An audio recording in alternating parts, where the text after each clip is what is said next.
Well, good morning. This is Alan with DreamBaliHomes.com. Today we're going to be talking about the real estate market as we are entering peak season, or we are in peak season here, coming up July 1st, 2025. The real estate has cooled down just a bit, but still very hot in the hot sectors like Canggu, Seminyak, Ubud.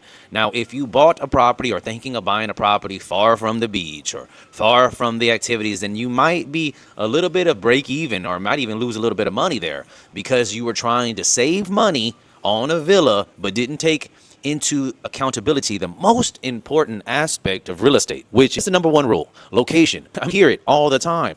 Now you think location, oh, it's in Bali, oh, it's in Canggu, but Canggu is a huge area. So if you look on the map, how far is it from everything in Canggu? Are you over there, Canggu, by like Karabokan? In Umalas? Are you in Seminyak, but you're way north? This is a good question. Are you in Ubud, but you're away from the activities in the center? So you have to keep these things in effect, and it kind of multiplies because of the traffic. The traffic is so bad in these congested touristy locations that people are just like, ugh, they got a taste of a villa that is in a prime location. It's just fantastic. The walkability, if they're like, I don't even need to take scooter, I'll just walk to the restaurant, I'll walk to coffee shop, I walk to work or office space, working space, a gym. They'll take a little taxi. If they don't feel like driving, they'll take a scooter taxi for like $1. They're like, yeah, you know what, while I'm on the back of the scooter, I'll use my, catch up on some emails, I'll catch up on some text and just relax. Because the traffic, you're from another country like North America, Europe, all that good stuff, then you're thinking, well, only 15, 20 minutes. But this is the thing.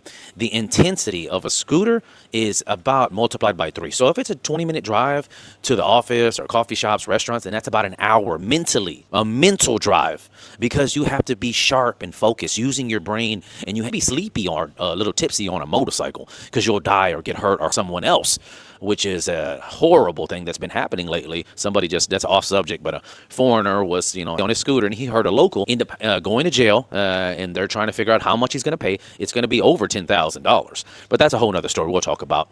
Anyways, location, very, very important. Not only does it have to be in the right areas, like Canggu, Seminyak, Ubud, but it has to be close proximity to the hot spots that tourists want to go. Secondly, you want to be in a quiet. This is the tricky part. You also want it to be quiet or a little bit quiet when people get sleep.